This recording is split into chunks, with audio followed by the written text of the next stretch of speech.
In case you missed it, a recent collection of studies herald testing as the best, most researched tool for building and retaining knowledge, rather than just evaluation.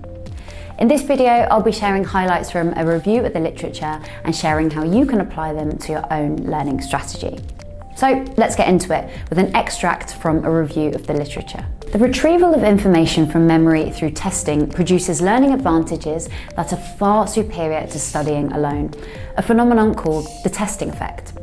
Despite strong and consistent evidence that testing improves retention and recall of information and superior organisation of information within memory, testing continues to be underutilised as a pedagogical strategy by teachers and as a self-regulatory strategy by learners.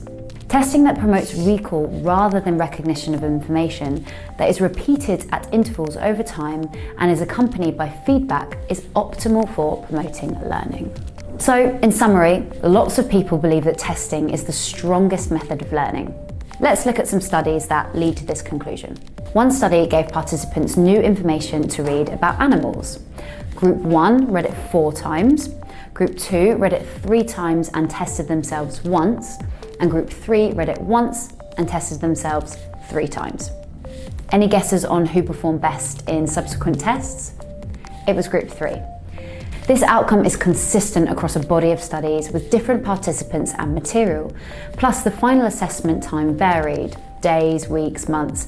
The best performing group was always the group who read the material once and tested themselves multiple times soon after. The more tests taken to expose yourself to material, the more likely you'll retain and perform better in subsequent tests. The studies show that even if you get the answers wrong, if you see the correct result, you'll lock the learning into your neural circuits to offset natural forgetting. So, what about the best types of tests?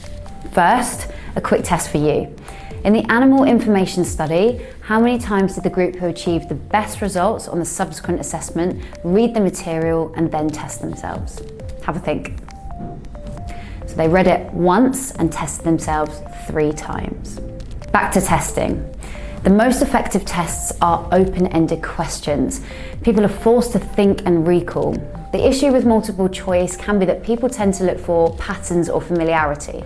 So if one option is phrased exactly as they heard it and the incorrect answers are new, they might be likely to opt for the sentence they've already heard as it's familiar rather than actually recalling the information to know whether it's correct. If tests have to be multiple choice, just ensure that the answers are worded in different ways to the original text so that learners don't just choose the answer that looks or sounds recognisable. Another must: include the correct answer. These studies show that it didn't have too great an impact on the final assessment where the participants got the answers to the quizzes wrong. As long as they were exposed to the correct answer, they still performed better than those who didn't do the spot tests at all. So, in summary, include short quizzes in or immediately after training material, make the questions open-ended, and include the correct answer.